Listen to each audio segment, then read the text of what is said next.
Hello and welcome back to another video. Today we're going to do the proposed minimum requirement for Steel Hunters, a game from Wargaming, same producer of World of Tank, World of Warplane and World of Warship. Now it should be like World of Mech. The game is free to play and all achievement and progress that you make will be transferred from the early access to the full game. And the proposed requirement is i5-8400 or Ryzen 5 2600, 16GB of RAM, RTX 2060 or AMD Radeon Vega 64. Welcome to Response PC, I'm Dunk, let's game on. Unfortunately, there's no info on the targeted FPS, resolution and graphical settings, so we assume it's at 1080p, lowest settings, no upscaling. To reach, in this case, I will say 60 FPS. This is a multiplayer FPS shooter. Starting off with the Intel i5-8400, the RTX 2060 and 16GB of RAM at 1080p, no upscaling, lowest settings. We get an average of 74 FPS. This is highly playable. You can probably even tweak a bit more the settings, and if you want to have some upscaling, you're free to do so. The gameplay is super smooth. I didn't encounter any heavy stutter, and the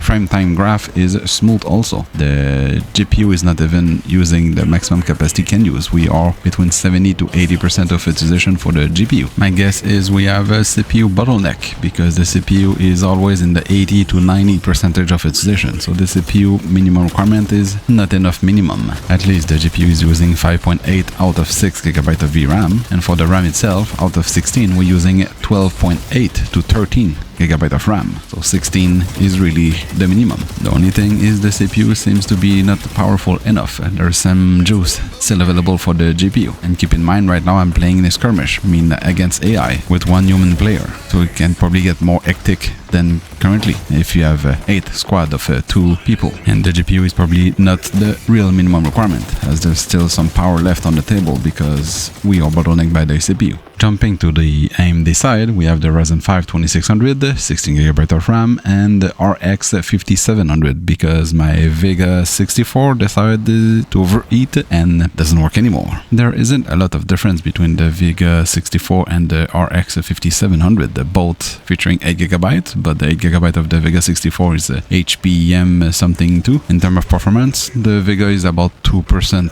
theoretically more performance than the RX 5700. And in game, at 1080p, low settings and no upscaling, we get an average of 62 FPS. Again, this time the GPU is in the 60 to 70% of utilization, so we have some bottleneck somewhere. Not sure if it will be the CPU in this case, because the CPU is running at 63% average of utilization. For the VRAM of the GPU, we're using 5.3GB out of 8, so it's not there, and we're using 14.4GB of RAM out of 16. So maybe we have a RAM bottleneck, but we are just over 60 FPS average, so I guess it's a win. For sure the RX 5700 can handle more, but something is slowing it down. What did we learn? First, that it's an early access game. Second, the CPU Intel i5-8400 is a bottleneck. It needs probably higher core or higher frequency, need to be tested for the future. The RTX 2060 can handle way more than advertised. Same go for the RX 5700 or Vega 64, and something is bottlenecking the